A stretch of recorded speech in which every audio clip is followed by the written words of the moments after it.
పశ్చిమాసియాలో మరోసారి దౌత్య సమీకరణాలు వేగంగా మారుతున్నాయి. ఒకప్పుడు పరస్పరం విభేదాలతోటి నిలిచిన దేశాల మధ్య ఇప్పుడు చర్చలకు కొత్త ప్రయత్నాలు ప్రారంభమవుతున్నాయా? చైనా ప్రోత్సాహంతో పాకిస్తాన్, ఇరాన్ కలిసి అమెరికాతోటి సంభాషణలకు మార్గం వెతుకుతున్నాయన్న సమాచారం ప్రపంచ దృష్టిని ఆకర్షిస్తుంది. ఇది కేవలం మరో దౌత్య పరిణామమా, లేక ప్రపంచ శక్తి సమీకరణాలను మార్చే కొత్త వ్యూహానికి ప్రారంభ సంకేతమా? ఈ ప్రయత్నం వెనక చైనా అసలు లక్ష్యం ఏమిటి? పాకిస్తాన్ పాత్ర ఎందుకు ఒక్కసారిగా కీలకంగా మారింది? ఈ మార్పులు పశ్చిమాసియా, ప్రపంచ ఇంధన భద్రత, భారత వ్యూహంపైన ఎలాంటి ప్రభావం చూపించవచ్చు? Let's watch the story.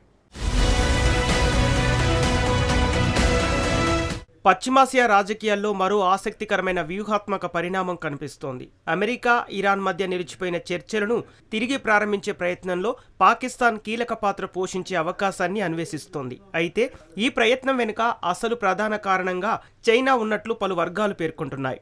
ఈ నేపథ్యంలో ఇరాన్ అంతర్గత మంత్రి ఎస్కెందర్ మెమోనీ ఇటీవల ఇస్లామాబాద్లో పాకిస్తాన్ ప్రభుత్వ నాయకత్వం, ఆర్మీ చీఫ్ ఆసిఫ్ మునీర్తో సమావేశాలు నిర్వహించడం ఈ దౌత్య ప్రయత్నాలకు మరింత ప్రాధాన్యం తీసుకొచ్చింది. అయితే చర్చలు పునఃప్రారంభం కావటానికి ఇంకా గణనీయమైన అడ్డంకులున్నాయని సంబంధిత వర్గాలు కూడా స్పష్టం చేస్తున్నాయి. ఈ పరిణామాన్ని కేవలం పాకిస్తాన్ దౌత్య విజయంగా చూడటం సరిపోదు. చైనా దృష్టిలో ప్రధాన అంశం ప్రాంతీయ స్థిరత్వం మాత్రమే కాదు, తన ఆర్థిక ప్రయోజనాలు కూడా. హర్ముజ్ జలసంధి, ఎర్ర సముద్ర వాణిజ్య మార్గాల్లో ఏర్పడుతున్న అంతరాయాలు చైనా దిగుమతులు, ఇంధన భద్రత, సరఫరా గొలుసులపై ప్రభావం చూపుతున్నాయి. అందువల్ల ఉద్రిక్తతలు తగ్గి సముద్ర వాణిజ్యం సాధారణ స్థితికి రావటం బీజింగ్కు అత్యంత కీలక వ్యూహాత్మక అవసరంగా మారింది. మరోవైపు పాకిస్తాన్ కూడా క్లిష్ట పరిస్థితుల్లో ఉంది.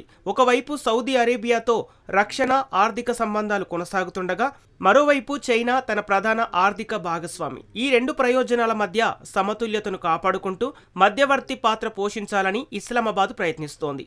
అయితే గల్ఫ్ దేశాలపై దాడులు ఆగడం వంటి షరతులు నెరవేరితేనే చర్చలు ముందుకు సాగే అవకాశం ఉందని వర్గాలు పేర్కొంటున్నాయి. అందువల్ల ఈ దౌత్య ప్రయత్నం విజయం సాధిస్తుందా లేదా అన్నది ఇంకా స్పష్టంగా లేదు. ప్రస్తుతం ఒక విషయం మాత్రం స్పష్టంగా కనిపిస్తోంది. పశ్చిమాసియాలో ఇప్పుడు కేవలం యుద్ధాలు మాత్రమే కాదు, దౌత్యమే కొత్త వ్యూహాత్మక పోటీకి ప్రధాన ఆయుధంగా మారుతోంది.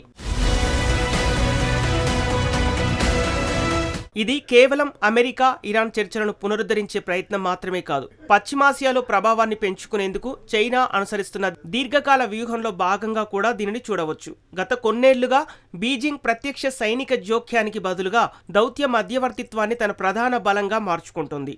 సౌదీ అరేబియా, ఇరాన్ సంబంధాల పునరుద్ధరణలో చైనా పోషించిన పాత్ర తర్వాత ఇప్పుడు అమెరికా, ఇరాన్ మధ్య చర్చలకు అనుకూల వాతావరణం కల్పించే ప్రయత్నం కూడా అదే వ్యూహానికి కొనసాగింపుగా కనిపిస్తోంది. అయితే ఈ ప్రయత్నం విజయవంతం అవుతుందా లేదా అనేది ఇంకా స్పష్టంగా లేదు. ఈ నేపథ్యంలో పాకిస్తాన్ పాత్ర కూడా వ్యూహాత్మకంగా మారుతుంది. ఒకవైపు చైనాతో అత్యంత సన్నిహిత భాగస్వామ్యం, మరోవైపు ఇరాన్తో సరిహద్దు భద్రతా అవసరాలు, అలాగే గల్ఫ్ దేశాలతో ఆర్థిక, రక్షణ సంబంధాలు, ఈ మూడు దిశల్లో సమతుల్యతను కొనసాగించడం ఇస్లామాబాద్కు అత్యవసరంగా మారింది. అందుకే ఏ ఒక్క శిబిరానికి పూర్తిగా దూరం కాకుండా అన్ని విపక్షాలతో సంభాషణ కొనసాగించే దౌత్యాన్ని పాకిస్తాన్ అనుసరిస్తున్నట్లు కనిపిస్తోంది. ఇదే సమయంలో అమెరికా కూడా ప్రాంతీయ ఉద్రిక్తతలు తగ్గితేనే దీర్ఘకాల స్థిరత్వానికి అవకాశం ఉంటుందని భావించే అవకాశం ఉందని విశ్లేషకులు అంటున్నారు. అయితే చర్చల పురోగతి అధికారిక ప్రకటనపైనే ఆధారపడి ఉంటుంది. ఈ పరిణామం మరో సందేశాన్ని కూడా ఇస్తోంది. ప్రపంచ దౌత్యం క్రమంగా ఏకధ్రువ వ్యవస్థ నుంచి బహుళధ్రువ వ్యవస్థ వైపు మారుతోంది. ఇప్పుడు ప్రతి ప్రాంతీయ శక్తి తన సొంత వ్యూహాత్మక పాత్రను నిర్మించుకునే ప్రయత్నంలో ఉంది. చైనా తన దౌత్య ప్రభావాన్ని విస్తరించాలనుకుంటోంది. పాకిస్తాన్ తన ప్రాంతీయ ప్రాధాన్యాన్ని పెంచుకోవాలని చూస్తోంది. అమెరికా తన భాగస్వామ్యాలను కొనసాగించాలనుకుంటోంది. ఈ పోటీలో ఎవరు విజయం సాధిస్తారన్న దానికంటే ఎవరు స్థిరత్వాన్ని తీసుకురాగలరన్నదే ప్రపంచ రాజకీయాల్లో అసలు పరీక్షగా మారుతోంది. చైనా ప్రోత్సాహంతో పాకిస్తాన్, ఇరాన్ కలిసి అమెరికాతో చర్చల అవకాశాలను అన్వేషిస్తున్నాయన్న సమాచారం కేవలం ఒక దౌత్య పరిణామం మాత్రమే కాదు, ఇది ప్రపంచ శక్తి సమీకరణాల్లో చోటు చేసుకుంటున్న నెమ్మదైన మార్పులకు కూడా సంకేతంగా కనిపిస్తోంది. ఒకప్పుడు పశ్చిమాసియా రాజకీయాల్లో అమెరికా ఒక్కటే ప్రధాన మధ్యవర్తిగా ఉండేది. కానీ ఇప్పుడు చైనా కూడా దౌత్య వేదికపై తన ప్రభావాన్ని క్రమంగా పెంచుకుంటోంది. సైనిక కూటముల కంటే ఆర్థిక పెట్టుబడులు, మౌలిక సదుపాయాల భాగస్వామ్యాలు, దౌత్య మధ్యవర్తిత్వం ద్వారా తన స్థానాన్ని బలోపేతం చేయాలనే వ్యూహాన్ని బీజింగ్ అనుసరిస్తున్నట్లు కనిపిస్తోంది. ఈ పరిణామాల ప్రభావం పశ్చిమాసియాకే పరిమితం కాదు. హర్ముజ్ జలసంధి, అరేబియా సముద్రం, ఎర్ర సముద్రం వంటి ప్రపంచ వాణిజ్యానికి కీలకమైన సముద్ర మార్గాల భద్రతపై కూడా దీని ప్రభావం ఉండవచ్చు.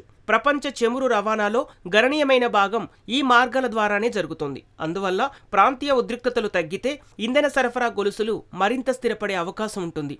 అదే సమయంలో ఉద్రిక్తతలు కొనసాగితే అంతర్జాతీయ మార్కెట్లలో అనిశ్చితి పెరిగే అవకాశం కూడా ఉంటుంది. అందుకే అమెరికా, చైనా, గల్ఫ్ దేశాలు, ఇరాన్ అందరూ తమ తమ వ్యూహాత్మక ప్రయోజనాలను దృష్టిలో పెట్టుకుని దౌత్య అవకాశాలను పరిశీలిస్తున్నట్లు కనిపిస్తోంది. అయితే ఈ మొత్తం ప్రక్రియలో ఒక కీలక అంశాన్ని విస్మరించరాదు. ఇప్పటి వరకు చర్చలు ప్రారంభమవుతాయా లేదా ఎలాంటి ఒప్పందాలకు దారితీస్తాయా అనే విషయంలో అధికారిక నిర్ణయాలు వెలువడలేదు. సంబంధిత వర్గాలు కూడా చర్చలకు ఇంకా అనేక అడ్డంకులున్నాయని స్పష్టం చేస్తున్నాయి. అందువల్ల ఈ పరిణామాలను తుది ఫలితాలుగా కాకుండా పశ్చిమాసియాలో మారుతున్న వ్యూహాత్మక దౌత్యానికి సూచికలుగా చూడటం సముచితం. ప్రపంచ రాజకీయాల్లో ఇప్పుడు యుద్ధ సామర్థ్యంతో పాటు చర్చల సామర్థ్యం కూడా ఒక దేశ ప్రభావాన్ని నిర్ణయించే కీలక ప్రమాణంగా మారుతోంది. చైనా ప్రోత్సాహంతో పాకిస్తాన్, ఇరాన్ అమెరికాతో చర్చలకు మార్గం వెతుకుతున్నాయన్న పరిణామాన్ని భారత్ అత్యంత నిశితంగా పరిశీలించాల్సిన అవసరం ఉంది. ఎందుకంటే పశ్చిమాసియాలో జరిగే ప్రతి దౌత్య మార్పు భారత ఇంధన భద్రత, సముద్ర వాణిజ్యం, విదేశాంగ విధానం, ప్రాంతీయ వ్యూహాలపై ప్రత్యక్ష ప్రభావం చూపే అవకాశం ఉంటుంది. ప్రపంచ చమురు అవసరాల్లో గణనీయమైన భాగాన్ని గల్ఫ్ ప్రాంతం నుంచే భారత్ దిగుమతి చేసుకుంటోంది. అందువల్ల అక్కడ ఏర్పడే స్థిరత్వం భారత ఆర్థిక వ్యవస్థకు కూడా కీలకంగా మారుతుంది. ఈ నేపథ్యంలో భారత్ అనుసరిస్తున్న వ్యూహాత్మక స్వతంత్ర విధానం మరింత ప్రాధాన్యం సంతరించుకుంటోంది. ఒకవైపు అమెరికాతో రక్షణ, సాంకేతికత, ఇండో పసిఫిక్ భాగస్వామ్యాన్ని బలోపేతం చేస్తూనే మరోవైపు ఇరాన్తో చాబహార్ పోర్ట్, అంతర్జాతీయ ఉత్తర దక్షిణ రవాణా కారిడార్ వంటి ప్రాజెక్టులను కొనసాగించాల్సిన అవసరం ఉంది. అదే సమయంలో యుఏఈ, సౌదీ అరేబియా, ఖతార్ వంటి గల్ఫ్ దేశాలతో ఇంధన పెట్టుబడులు, మౌలిక వసతులు, వాణిజ్య భాగస్వామ్యాలను మరింత విస్తరించాల్సి ఉంటుంది. అంటే భారత్ ఏ ఒక్క శిబిరానికి పరిమితం కాకుండా అందరితోనూ సమతుల్య సంబంధాలను కొనసాగించే వ్యూహాన్ని మరింత బలపరాల్సిన పరిస్థితి ఏర్పడుతుంది. అదే సమయంలో ఈ పరిణామాలు మరో విషయాన్ని కూడా స్పష్టం చేస్తున్నాయి. ప్రపంచ రాజకీయాల్లో ఇప్పుడు కేవలం సైనిక శక్తి మాత్రమే కాదు, దౌత్య సామర్థ్యం కూడా ప్రభావాన్ని నిర్ణయిస్తోంది. చైనా మధ్యవర్తిత్వం ద్వారా తన ప్రభావాన్ని పెంచుకోవాలని చూస్తుంటే అమెరికా తన సంప్రదాయ భాగస్వామ్యాలను కొనసాగించేందుకు ప్రయత్నిస్తోంది. ఈ మారుతున్న సమీకరణాల్లో భారత్ తన జాతీయ ప్రయోజనాలను కేంద్రంగా ఉంచుకొని బహుముఖ దౌత్యాన్ని మరింత చురుకుగా కొనసాగించాల్సిన అవసరం ఉంది. ఎందుకంటే భవిష్యత్తులో ప్రపంచాన్ని ప్రభావితం చేసేది కేవలం యుద్ధాలు కాదు, సంక్షోభాలను చర్చల ద్వారా పరిష్కరించే దేశాలే. అలాంటి పరిస్థితుల్లో భారత సమతుల్య దౌత్యం, వ్యూహాత్మక స్వతంత్రత, బహుళ భాగస్వామ్యాల ద్వారా తన గ్లోబల్ ప్రభావాన్ని మరింత బలోపేతం చేసుకునే అవకాశం ఉంది. చైనా ప్రోత్సాహంతో ప్రారంభమైన ఈ దౌత్య ప్రయత్నాలు ఎంతవరకు విజయవంతమవుతాయో ఇప్పుడే చెప్పడం సాధ్యం కాదు. ఎందుకంటే అధికారిక చర్చలు, తుది నిర్ణయాలు ఇంకా వెలువడాల్సి ఉంది.